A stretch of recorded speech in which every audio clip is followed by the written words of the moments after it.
Growing up in this farming community, I have witnessed all these hardship faced by farmers and their families because of the land degradation, because of the climate change events. The soil is at the last stage of its growing the food, and this cycle ends till farmers commit the suicide. So, being from a marginal farmer's son, I decided to solve this problem. Lot of personal challenges, lot of own lack of skill set, but then you will find all the solutions in through the mentorship program. So these 4 or 5 things, if you have in a place, believe me, like there is no other incubation program who will reject you. So then that's the biggest support, and that's the model that we were able to get out of the Schaeffler India Social Innovator Fellowship program. I'm really grateful for the Buddy4Study team. You just need to have the right mindset, then and the passion and the courage to go and do it.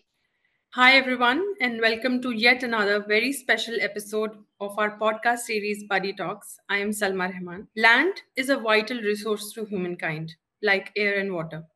Land degradation, the loss of productive capacity of the soils for present and future, is a global challenge that affects everyone through food security, high food prices, climate change, environmental hazards, and the loss of biodiversity and ecosystem services.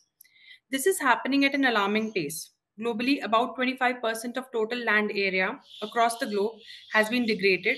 And if these trends continue, scientists predict that 95% of Earth's land areas could become degraded within next 30 years. Currently, 3.2 billion people are being affected by land degradation, especially rural communities, smallholder farmers, and the very poor. According to the National Bureau of Soil Survey and Land Use Planning, around 30% of soil in India is degraded. The United Nations Environmental Programme is marking the World Environment Day 2024 with a focus on land restoration, desertification, and drought resilience. There is a continuous quest to mitigate these challenges. Back home, we have brilliant young startups like Agro Rangers who have been actively working on land restoration by empowering several marginal farmers. Today, it is my honor to invite Siddesh Sakore, the founder of Agro Rangers, one of the fellows of the 2023's Schaeffler India Social Innovator Program, an initiative by Schaeffler India, for which Buddy4Study is a proud implementation partner. The startup has further received several other accolades for their extensive work, especially focused in the drought-prone region of Pune. Welcome, Siddesh. Thank you. Thank you for inviting me. In this podcast, we will discuss land restoration and how agro rangers are empowering farmers through revitalizing land.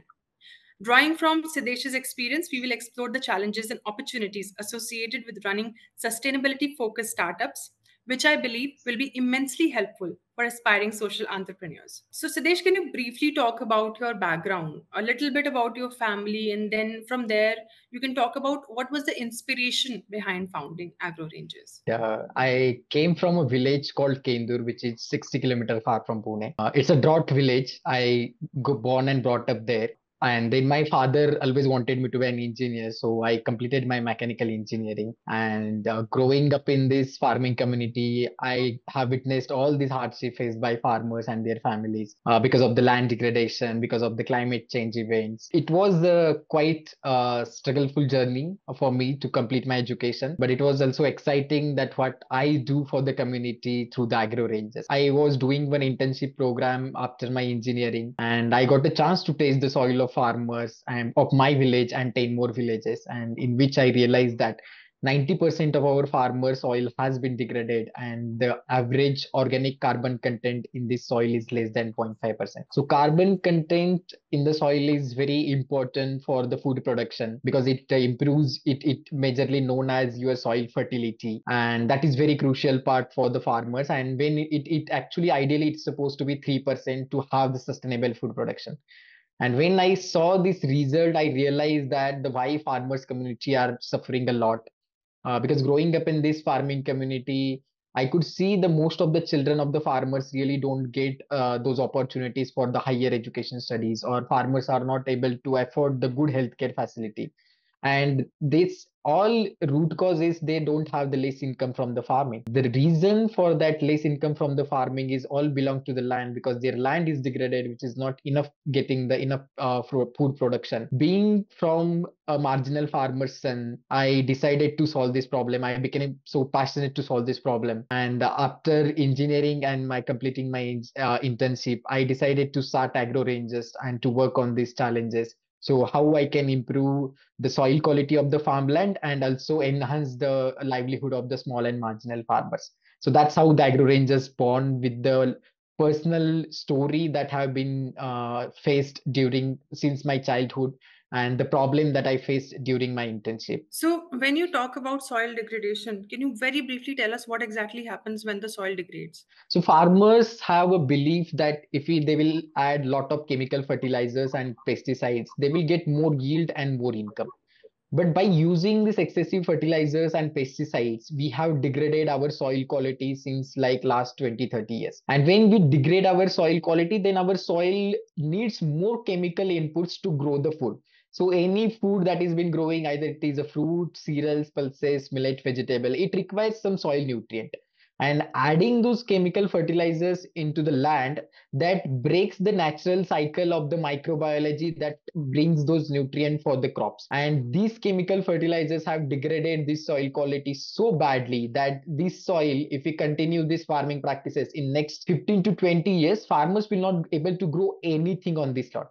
And then it will be become very big food security issues for the world in next 20 years, that if the farmers don't have the enough sustainable food production. Just imagine before 1970 there was one research paper which says that there were 3% of organic carbon in the soil, and now the average organic carbon is less than 0.5%, which has reduced one-sixth of its original position. Just imagine, like, if your hemoglobin level drops down by one-sixth of its original, what will happen to us?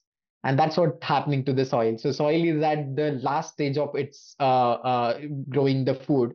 And in next 10-15 years, if still that practices continues, then it's going to be desert. It's going to be the complete desert of this farmland and will not be able to grow any food, and it's going to affect lot of small and marginal farmer as well as the people who consume this food.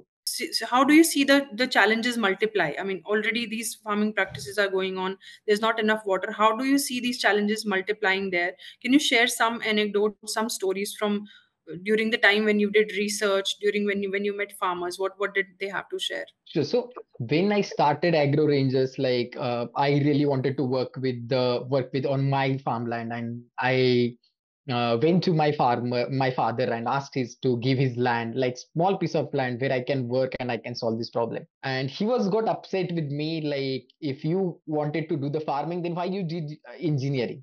And the question was very obvious, and I was not able to convince him that, like, I really wanted to solve this problem so that it can help to the community. But he didn't agree with my decision, and he simply just kicked out of his home and his land. So I had to go to the another village, rent a piece of land, and started farming practices there, because he had seen this journey, and I also growing since childhood. I have been in the same village, so we have witnessed all this hardship because of the climate change impact. If you could see, the last year we had a heavy drought that has been fall in this region.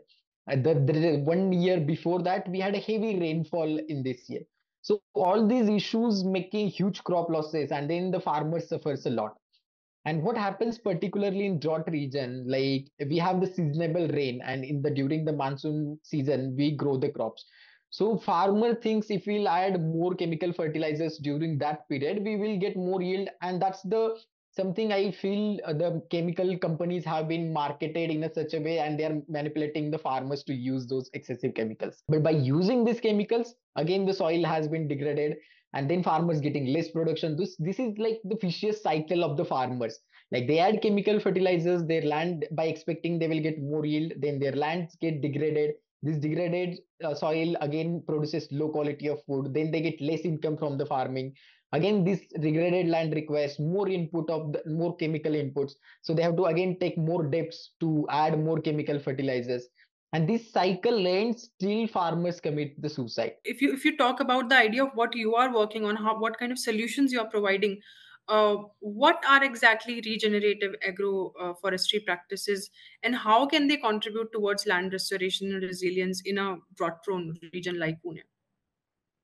Sure. So I will tell you the story like when I started and I got to know that these chemical fertilizers and pesticides are major root cause of this land degradation.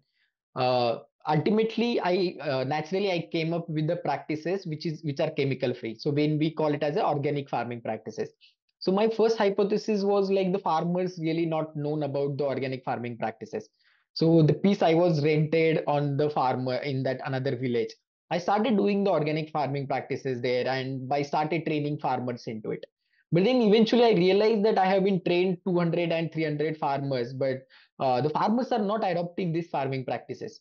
Then I realized like there is some issues that need to be solved in the organic farming. And then we did again another survey with all these farmers that we trained. And then we got to know there are a lot of issues in the organic farming that actually is not working. The organic farming was solving the problem, it was improving the farmland, it was solving the land degradation problem, but it was not solving the main issue of the income of the farmers. If we can't fix the income of the farmers, then the farmers are not motivated to work on the land or the land degradation. Because why do they care about the climate change and the land degradation if their own income is suffering or their own livelihood is suffering? Of course, they need some solution which can be balanced. And then we got to know like the farmers don't have the organic markets, or they don't have lack of there is lack of organic inputs availability. The certification cost is very high. So there are a lot of challenges in the organic farming, and then we realize like we need to think some solution which can actually improve the soil quality and also sustain the farmers income. Then I traveled all over India, visiting different organizations and different places, what other farmers are practicing. And then I came back to the village and tried different experiment. So in which I tried multi-layer farming model, English vegetable model, polyhouse model, bamboo house model, agroforestry model, food forest model. So all these different models, we tried it on 1 acre of a farmland. And then we were monitoring the result, like which model is performing the best in terms of improving the soil quality and also increasing the farmers income. Out of it, we found this agroforestry model is very interesting, which has doubled the soil organic carbon in the last year from 2020 to 2023, almost from 1.2% to 2.4%. The second part, we found out this model is actually increased the farmers revenue by 4 to 5 times. When the farmers had previous income of 50,000 to 60,000, it was generated almost 2.5 lakh rupees of revenue in the just first year itself. So we got to know like there is these things is happening that can actually create the different revenue stream for the farmers. So agroforestry is basically agriculture plus forest. So agriculture, when we say agriculture, crops like cereals, pulses, millets, vegetables, all these we do. And forest means the fruit trees, like where we plant mango, lemon, custard apple, gooseberry, guava, sapota, all these fruit trees we plant. So the combination of these fruit trees and crops actually helps with the symbiotic relationship. If you have like ever gone into the forest, you can see the wide number of trees, shrubs, all thriving together. And nobody add any chemicals in the forest, right? Like nobody adds any manure into it. So how does it work? Like still the forest is thriving. So we are bringing that same forest principle into the farming by planting different trees and crops together, and they itself help each other with the soil nutrients. So the fruit trees like fixes the carbon, then the crop like fixes few crops fixes the nitrogen and other soil nutrients, and then it helps to improve the soil health. If you see, like suppose if we had this season very heavy drought, a heavy rainfall, we might lose the custard apple harvest, but the next season we might have the gooseberry harvest. So we bring this different biodiversity in the farm with the different season that mitigates the climate change impact and build the climate resiliency. So that is the one of the benefit to the farmer, that he was able to save some crop against the climate change event, and then he get the assured and sustainable income throughout the year. So that's the one part. The second part is again, it also create lot of women employment. So 1 acre of farmland or agroforestry model creates 120 days of work in that farming for the women. So that's also we found out very interesting, like actually implementing this agroforestry on scale, which will generate huge employment for the women in the farming community. So that was the another finding. And then we did some carbon calculation, like how much carbon actually it is fixing in the soil or in the plants. And that we found out almost 8 to 12 tons of carbon, depending on the agroforestry model, has been sequestering in their plants and the soils. So all this research we found out very interesting, that is actually helping the climate, helping the farmers' income, helping the women, helping the soil health. And all these aspects we really wanted to scale through the Agro Rangers in our program. I would like to know that how are you using technology and innovation as a part of your efforts, as a part of your techniques that you have been implementing in that area, and how it has helped you to scale up your operations and help the farmers as well. There is a lot of things that we have to analyze before selecting the farmer or before implementing any model on the any farmland. So our team goes into the field, collect the soil sample, then do the analysis. On the basis of the soil report, we educate the farmers. Like we conduct the 1 day full training program for the farmers. We educate them about their soil health report, and also talks about like the soil degradation, the climate change events, and how the we are producing the chemically grown food, and that is affecting our health. So all these issues needs to be tackled in a certain way by changing our farming practices. And if we have to change the farming practices, of course there is going to be some consequences, which where you will reduce your yield, and how the agro rangers can play the role in subsidizing those costs for those changing the farming practices. So we designed the model in a such a way, like by providing fruit saplings, drip irrigation system, compost, and biofertilizer.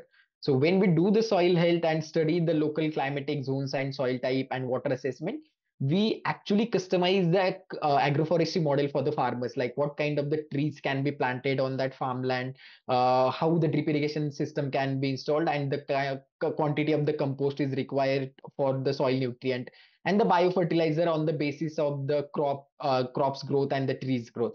So we provide these resources to the farmers at subsidized cost at almost 80 to 90% of the subsidy. And for that, like Farmers for Forest is one of the partner organization who has been supporting us in this mission. And there are a lot of our well-wishers and supporters who have been supporting in this mission to support and to work in this small and marginal farming community. So the last year, with the support of Farmers for Forest, we have scaled this model on 100 acres of land with 80 farmers, where we have implemented from zero point 0.5 acres to 2 acres of a plot with small and marginal farmer. So we don't convert all the land of the farmers into agroforestry. We just take 1 acre of the land and we convert it into the one plot or 1 acre of the land, and we just convert it into the agroforestry model. And so it can help the farmers to understand this model is actually helping them to get increase their income. And once the farmer knows like these farming practices is actually helping them to increase their income, improving the soil health, and working on climate resiliency, they will automatically shift their other farmland into the same model. So that's how we start with educating farmers, and then scaling and finding the small and marginal farmers who holds the less than 5 acres of land. And slowly we have been working in now 23 villages in Shirur, Rajgurnagar, and Ambegaon in these 3 blocks of Pune district. And we really want to create these all small forest spaces, individual farmers forest spaces, so it can actually attract the rain, and we can increase the rainfall in this community. If we can just imagine like that, these 10, 12 villages which is facing heavy drought, and we have a 2 to 3 thousand of small agroforestry, that will attract lot of rain, and eventually we will have more rainfall in this region. And that's how like we can also mitigate the drought in next 5 to 10 years down the line. I was reading this report where they were talking about how the land degradation is happening across the country, and it is very rapidly happening in the northeastern region. So you believe all these practices because you have seen them closely, seen them very thoroughly. You have uh, experimented with them very thoroughly. Do you believe these practices can also be replicated across the country to mitigate this challenge? Yes, Salma. So all over India, the farmers are having the very similar issues. Like it does not vary that much, but the climatic condition and soil, everything varies. So we need the customized solution for the different farmers and different communities. And that's where the previous question also gets answered, that we are also getting the technology in all this situation, like how we can scale these operations all over the India. So it's completely possible that these farming practices can be implemented all over India in any kind of farmland. We just have to understand and study their farmland, their soil type, water assessment, the climatic conditions, the farmer's mindset. All these things really matters a lot in this complete context.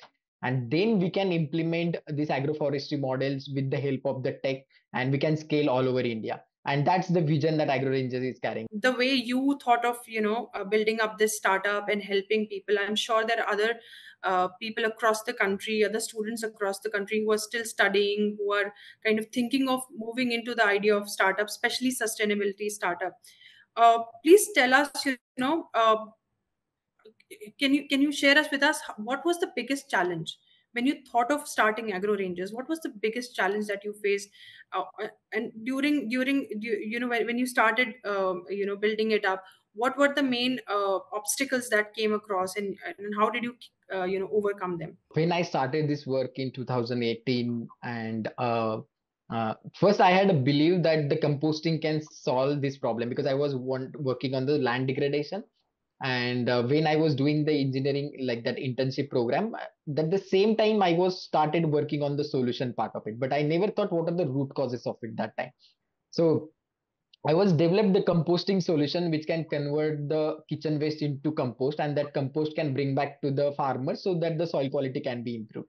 And then we developed the composting machines which was converting the kitchen waste in a small period of time.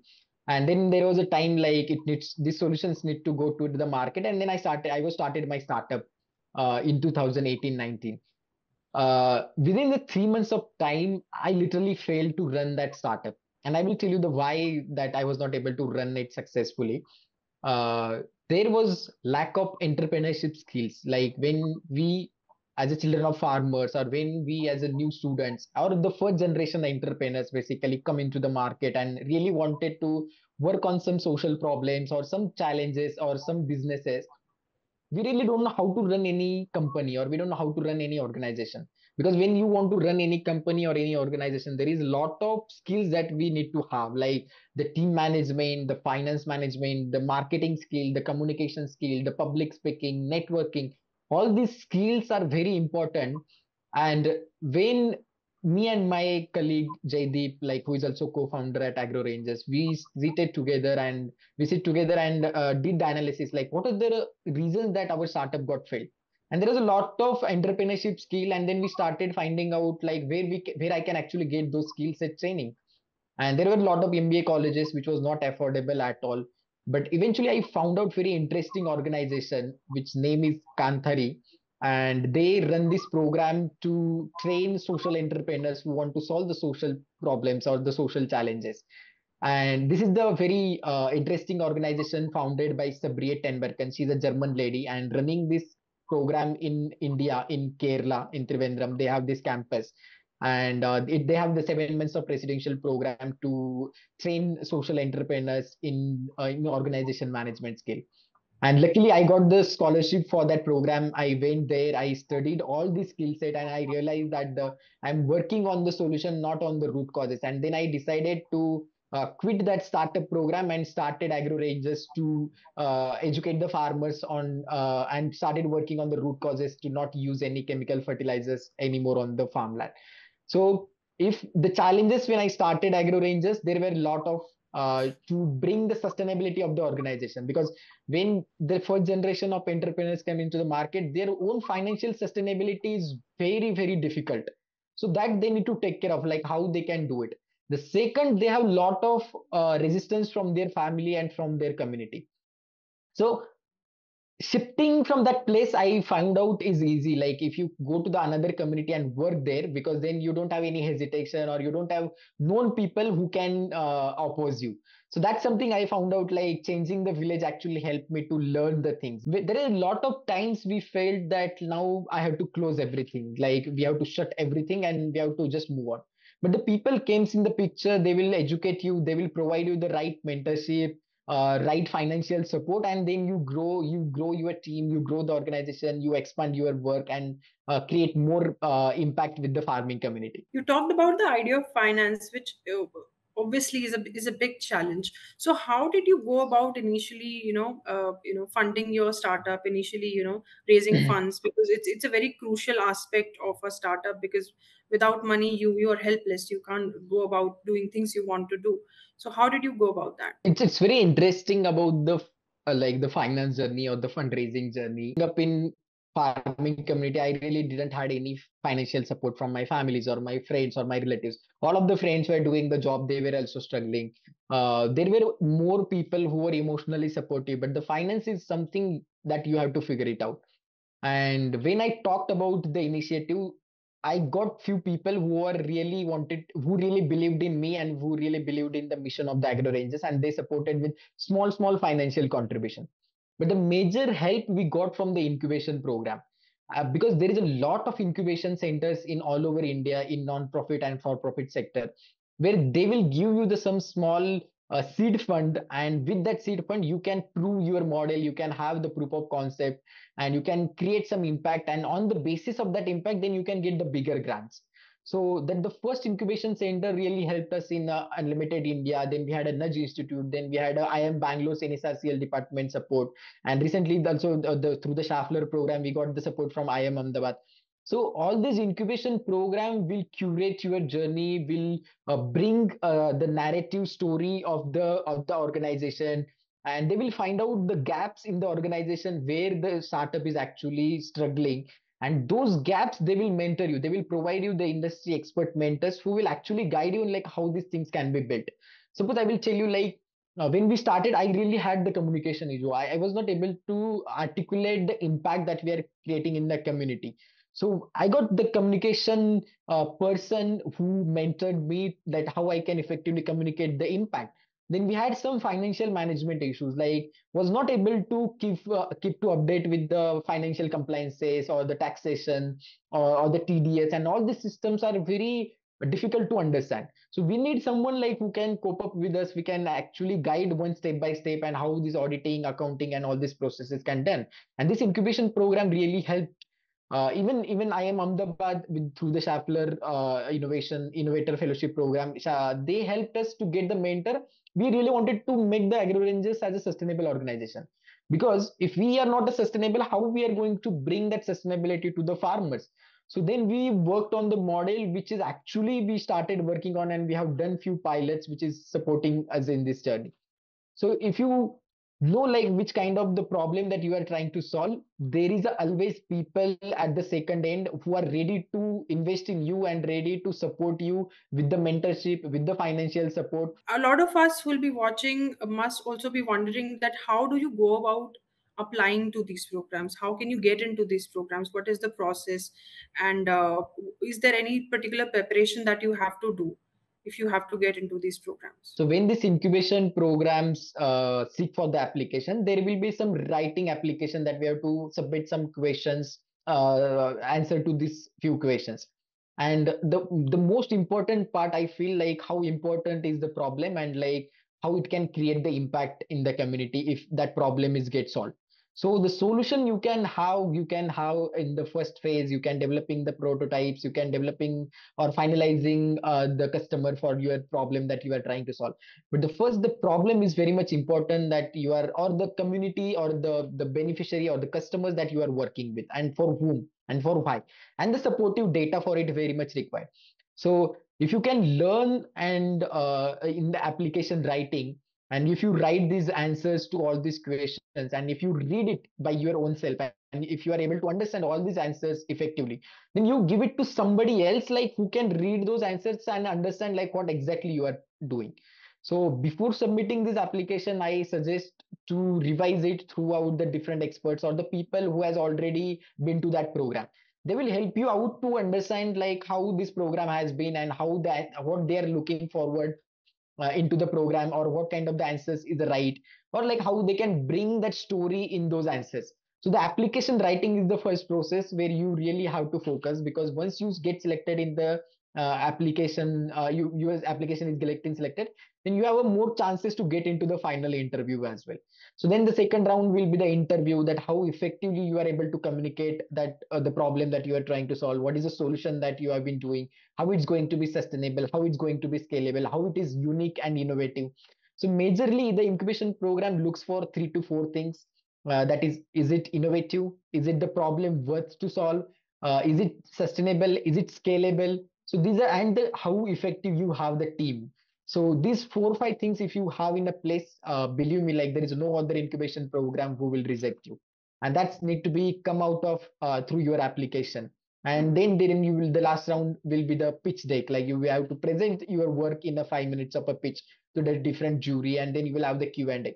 So you can imagine, or you can prepare the list of questions, or you can do some mock pitches with the people who is already in the same sector and ask them for the critical feedback. And those feedback will help you out to curate your answers and curate your pitch to the jury. And that's something like which will be very helpful to get into the incubation program.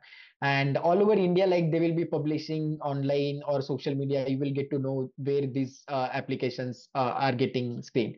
I can tell you these few names: the Unlimited India, the Nudge Institute, NSRCLI in Bangalore. There are a lot of agriculture startup programs which has been seeking for this RKVY and Raptar program, which is supporting. So a lot of programs are there to support the startups and entrepreneurs. They just need to know what problem they are trying to solve and like how they are going to solve it. Coming back to the Schaeffler India Social Innovator Program, how it has how being the part of the program, the monetary help, especially the training at IIM, how it has shaped you over this course of time that you have spent as a part of this program, and how it has helped you scale up as an organization. Thank you for this question, because each incubation program will give you the different learning. And IIM Ahmedabad program was also one of the very interesting program that supported through the Schaeffler India Social Innovator Fellowship program. So when we wanted like when they were doing the audit or doing the need analysis, like what kind of the support Agro Rangers is looking for, we were very clear that we really want to know how we can become a sustainable organization. When I say the sustainable, that means like there is a certain financial requirements of the organization to run this operation successfully. Because our most of the work depends on the HNIs, individual donations, and CSR, because we are a non-profit startup. And where we really wanted to know how we can have some revenue models which can sustain the organization. Of course, we work with farmers, we can sell their produce and get the income, but then the market linkages is very crucial. Like these are the challenges. So with the IIM Ahmedabad, we really figuring out like what model can be implemented. When we were talking with them, like we found out very interesting part of the people who were really interested in our model. I will tell you like who were these people. So we work with small and marginal farmers who have the less than 5 acres of land. But then there is the community who is sitting in the urban farmer or urban areas who are working professionals or who are doing the business. But they have also farmland in their villages or different villages, and they don't have this knowledge bank like how this farming can be done, and they were very interested to grow this kind of food or this regenerative agroforestry model into it, and they were ready to pay for the services. Then we decided, if we get those people who can really support us with by providing those services, and with that financial support we can support more small and marginal farmers, and then we can become a sustainable organization. And then we completely designed the plan with the help of the mentors that IIM Ahmedabad provided. And then we curated our pitch for the people who are ready to invest in this model. And then we got few clients. We started working on it already. 2 to 3 pilots is in the process. One pilot is about to complete by next weekend. So all these learnings also helped with implementing those learnings that we learned at the program to the field. And that's something we could see, like this can become a bigger model in next 2 to 3 years, and the Agro Rangers will be the sustainable organization. And there is a lot of value addition from the IM mentors, because they will know like how the investor community works out, how they actually called out the people who had the land or who really wanted to have those services, and they were asking the questions. And by answering those questions, these people very felt like, yes, this model can be scaled and this has a really good potential to create big revenue for the farmers or for the investors and for the agro rangers as well. So then that's the biggest support, and that's the model that we were able to get out of the Schaeffler India Social Innovator Fellowship program. And the second, we wanted to know like how we can scale this program with the help of the technology. And then we had Mukesh ji from as a mentor from IIM Ahmedabad, and who is actually helping us and working with us to bring that technology to collect that farmers data, to connect with the people who is into the urban or who have the land and who really wanted to have those paid services. So then now we are at the stage we provide the subsidized services for the small and marginal farmers, and we provide the paid services to the rich farmers or to the people who holds the land. So we have the one community which is the farmland owners or the farmers, and then we have the accordingly costing model for each one of them, because some people will be paying and some people will be get the subsidies, and that's how we will bring the equal balance to the organization and equal balance to the farming community. That's the learning, the best learning that I had during the IIM Ahmedabad program, and really helping us to be a sustainable organization. And I believe that in next 2 to 3 years, we will be a sustainable organization with this model. Wonderful to learn that. And how do you see, even if it's a small part of Buddy4Study's contribution towards your journey? How do you see Buddy4Study's contribution in your journey? I'm really grateful for the Buddy4Study team, because if I could see the nine those the entrepreneurs they were selected, I was the one of them who were a non-profit startup.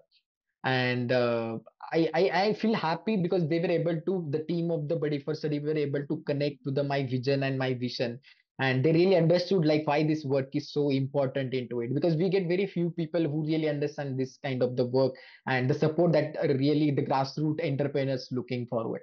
So very much support and the very much monetary support, having the different conversation. If you need any support in terms of the communication or in terms of getting good mentors, so all these roles Buddy4Study really played very well in the complete journey of this program, of this fellowship program. So very grateful for the Buddy4Study teams to select Agro Rangers as a part of this initiative. And we are equally honored to being associated with an organization like Agro Rangers, Thank you. which is doing phenomenal work. Honestly, I mean, listening to all these problems, I mean, you were very you were very articulately, you kind of summed up everything, and you took us through a journey. Throughout these 45-50 minutes that we have been talking, you took us through an entire journey of what has been happening and how you have been offering solutions to all that problems which have been accumulating are alarming. And it doesn't just affect, for example, a small region or a small group of farmers. It's a global issue, and it Yes. is going to have a ripple effect. So all of us need to understand it very closely, and all of us should come together to offer solutions. You talked about how you have scaled up. You talked about how these incubation centers, trainings, mentorships have helped you. So, how do you count? What do you count as your major achievements? Throughout this time that you have built up your startup. What are the major achievements that you have? You're very proud of. Of course, I mean, getting into the Schaeffler India's or that program award is like one of the achievement I could see because of our work. Like the team was able to identify we as a right entrepreneur or right organization to be part of this fellowship program. Then we also won the we are also sole winner of the Catalyze Tech Challenge by the Selco Foundation. So they wanted to know what are the best farming practices or the best farming practices in their one of the innovation challenge, and we also won that award as well. Unofficially, I'm also releasing one news here. So I'm getting award from United Nations as UNCCD Land Heroes, and that they have been called me like this award is basically provided by the government of Germany, and they have called me in Germany in next month to receive this receive this award and with some cash prizes. I feel like these are like very few achievements, or these are just the few recognition that have. But when I see that the farmers who are struggling or who are struggling in the community with the fighting against the drought, and he's providing the water by the water tankers to grow the to survive these trees, and which is ultimately benefiting him to get that return. So we done the innovation with one of the like we all these farmers, and one of the farmers I would like to bring it out. Like he was able to actually get all the cost that he was involved, that he was able he paid through the water tanker by to survive these trees. He got very good income from the drumstick, almost 1 lakh rupees of income that he got from the farmland. And that helps me. Like I feel that is my achievement, that our small and marginal farmers are generating this much amount of income for themselves. They are able to work on soil health. They're thinking like how this climate change can be reversed, or how this innovation can be implemented. So I feel bringing that shift in farmers mindset is the biggest achievement that I am having, and that the Agro Rangers is having. Rather than the small recognition always helps to you to keep going, but the real impact lies within the farmers and with the farmland and the soil that we are working on. So, what is your advice, your message to people who are aspiring social entrepreneurs from your learnings, from what you have garnered, from what you have gathered? What is your advice to them? How they can move forward, how they can, garner that courage to take that one step which can change their life and change the life of others in the society? I strongly believe in, if you do the self analysis and if you know what is the inside, that what is your true voice is saying, and if you know like this problem is very much important to solve, and this is how the entrepreneurship can solve this problem, you must go for it. You will really get the right people at the right point whenever you are needed at that situation. There will be definitely a lot of pitfall and like again downfall, and all these curves will be going up and down, but eventually that you can see that curve is going up, not to the downside. And that's how you will have the learnings, that the curve is never the straight. So better you find the gaps of the skill set that your organization or that your company is having, and the gaps that your people as person that you are having and your team is having. Find out those gaps in very early stage, work on it, build your skill set, build your mindset, and then there is no challenge which cannot be solved. There is no problem which cannot be solved. There is always possibility, there is always failures, but learns from those failures and get those learnings to build your journey, to build your startup. And few of the some technical things, do your financial calculations, do like how long it can take, if is it possible to work in a part time, is it possible to bring out the first early customers like who are satisfied with the solutions.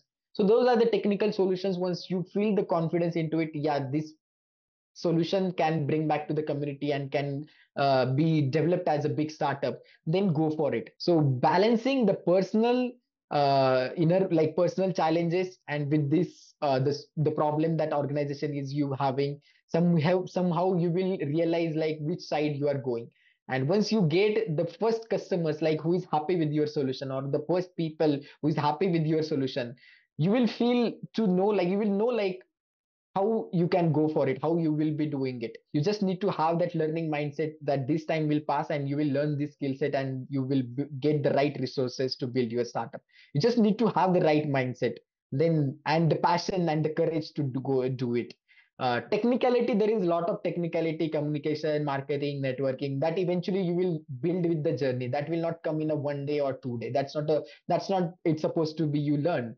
So just go for it. I will say just go for it, and then you will eventually build the good, sustainable and scalable startup. Thank you so much. Thank you so much, Siddesh. I can't tell you how happy I am that we have been able to organize this podcast, especially to mark the World Environment Day, talk about this extensive inspirational work that your organization has been doing, and how we can replicate the same work, the same efforts throughout the country, and then maybe take it globally. Because as you said, you're going to Germany. You must be intending to go there and share your insights about how you are doing things here, and maybe kind of share your learnings with people abroad on a broader scale.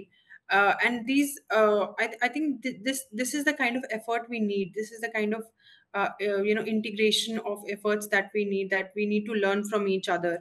And learning from a young entrepreneur, a young aspiring entrepreneur who has gained so much of knowledge, experience, and has been able to successfully do a lot of things which you initially intended to do. As you said, that you should contemplate, reflect, and see what you want to do. So whatever you wanted to do at the beginning of your journey, you have been able to successfully pull it up, and and make these things benefit other people as well, especially the farmers who are facing the brunt of it.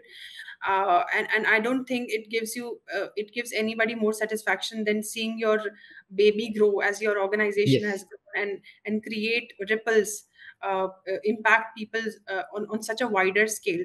And I'm really happy that all the people who are listening to us have been able to learn firsthand from somebody who has been facing so many challenges, who has overcome those challenges, and who is building up and going to scale it up.